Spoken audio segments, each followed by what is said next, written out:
El Observatorio de Drogas Ilícitas y Armas se está dedicando en este momento a investigar, como su nombre lo dice, toda la problemática de las drogas, del narcotráfico, la delincuencia organizada, el crimen transnacional y pues su relación también con la problemática de armas pequeñas, ligeras, explosivos y nucleares. En el tema hoy que nos ocupa, pues precisamente iniciamos estos conversatorios que hacen parte de una segunda etapa de una investigación que iniciamos desde hace ya un año, donde recolectamos toda la información estadística que nos permite determinar cuáles fueron las acciones y los resultados que generaron desde el año 90 hasta el 2010 los diferentes gobiernos en materia de política de lucha contra las drogas.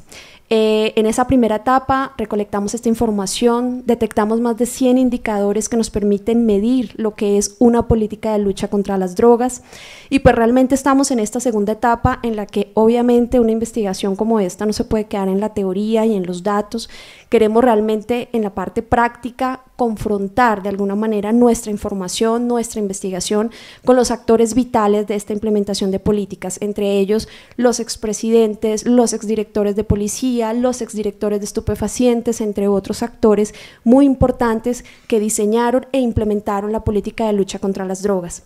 ¿Por qué a través de periodos presidenciales? Porque pues obviamente entre un gobierno y otro vemos diferencias, vemos que podemos detectar muy buenas prácticas como también otras que de pronto no son muy recomendables. La idea es durante todo este periodo de conversatorios que queremos realizar podamos convalidar nuestra información. Hoy traemos también una ficha estadística que hemos elaborado con los datos y la información de los dos gobiernos del presidente Uribe y pues la idea es realizar exactamente el mismo ejercicio con todos los gobiernos con el fin de detectar las mejores prácticas, los elementos positivos, los elementos negativos que realmente nos permitan determinar cuál es el éxito o con qué puntos podríamos decir que no funciona una política de drogas y con cuáles sí. Ese es el ejercicio que estamos realizando ahora y pues a todos muchísimas gracias por su atención y señor presidente por atender nuestra invitación. Gracias.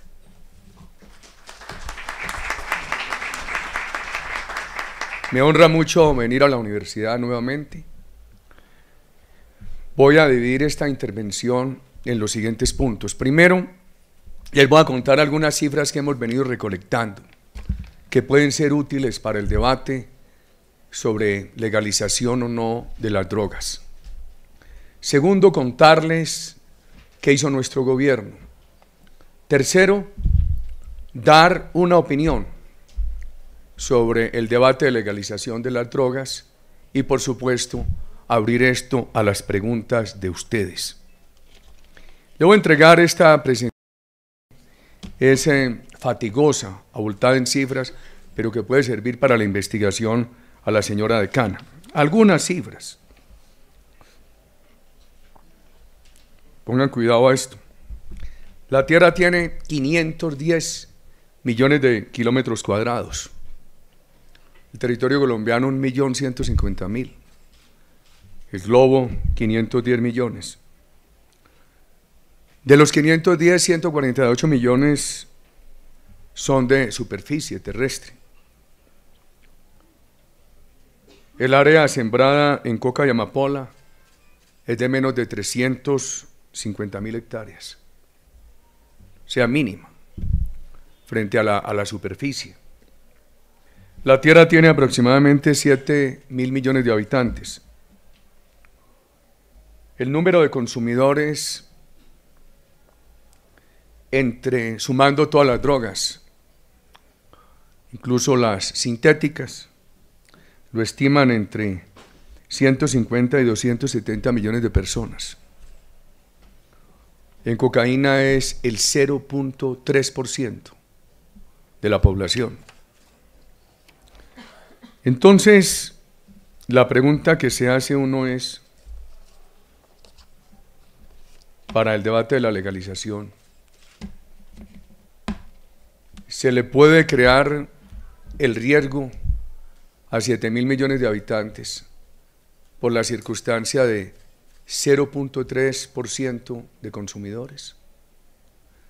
¿Se le puede crear el riesgo a 510 millones de kilómetros cuadrados por la circunstancia de 150.000 hectáreas, de 350.000 hectáreas? Son temas que dejo a la reflexión de ustedes. Yo le voy a entregar todo este acopio estadístico a la señora decana. Veamos por etapas. ¿Qué hizo el gobierno nuestro? Veamos primero frente al tema de la producción. Nosotros encontramos el Plan Colombia.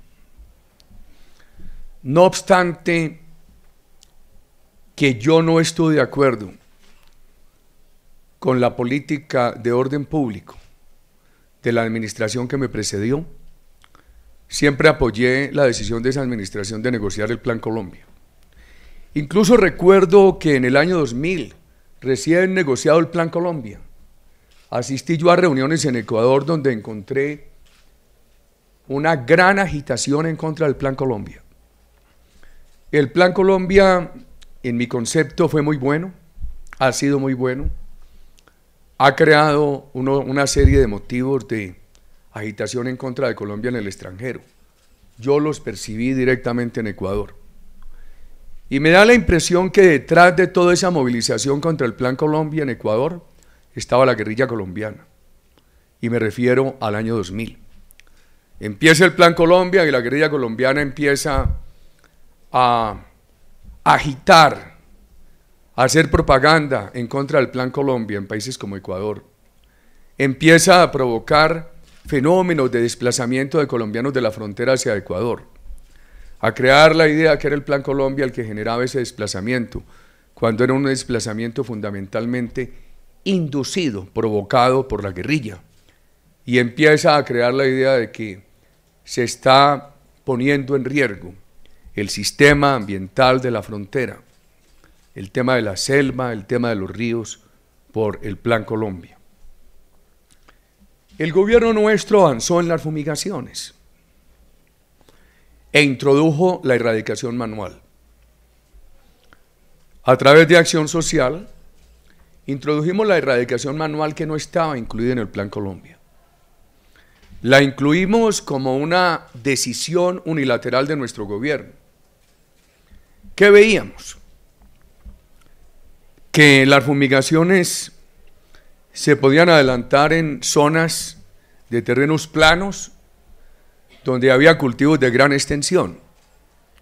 Allí donde los cultivos eran cultivos en pequeñas extensiones, en zonas bastante ocultos entre los cultivos lícitos, la fumigación se dificultaba mucho. Entonces introdujimos la erradicación manual. Y llegamos a erradicar manualmente en un año más de 100.000 hectáreas. Yo creo que ese fue un gran avance. Quiero referirme allí a un episodio con Ecuador, que se van relacionando unos temas con los otros, apreciados estudiantes. El presidente Palacio de Ecuador, hombre respetable, médico, tenía la tesis de que las fumigaciones en territorio colombiano de la frontera, por el fenómeno de volatilidad del glifosato, estaban causando perjuicio a la selva, a los ríos y a la población ecuatoriana de la frontera. Nosotros creemos que no, estamos convencidos que no. Se utiliza un producto que es el mismo que se utiliza en la agricultura comercial y que lo utiliza Ecuador intensamente en la agricultura comercial. Por razones de amistad con Ecuador, el gobierno nuestro le aceptó al presidente Palacio suspender la fumigación en un área de 10 kilómetros del territorio colombiano, contado a partir de la línea de frontera con Ecuador. Yo diría que fue una decisión sin razón, fue una decisión solamente por razones de amistad con el gobierno ecuatoriano. Al año me dice la policía, mire, no pudimos volver a fumigar en esa área y las FARC han sembrado 20.000 hectáreas. Yo llamé al presidente Palacio y le dije, presidente, nosotros suspendimos esas fumigaciones un año Pero mire lo que ha pasado, ahora no nos queda más camino que restablecerlas, y las restablecimos. Hubo mucha queja en Ecuador, pero no nos tocaba más de otra que restablecerlas.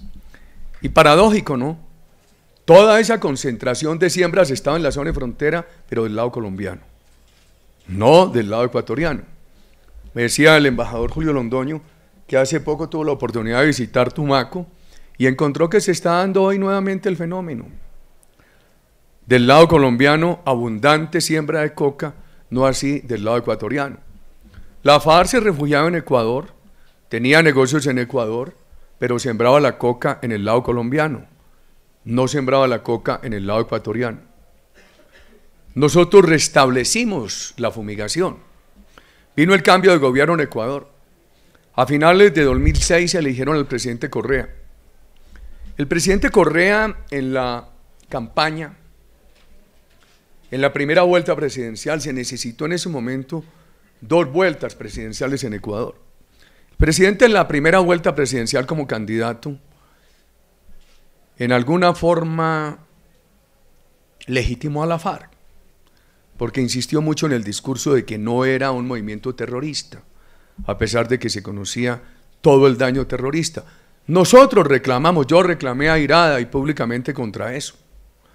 Después, en la segunda vuelta presidencial, el candidato elegido presidente, el doctor Rafael Correa, ya no volvió a hacer ninguna mención de la FARC, él ganó las elecciones.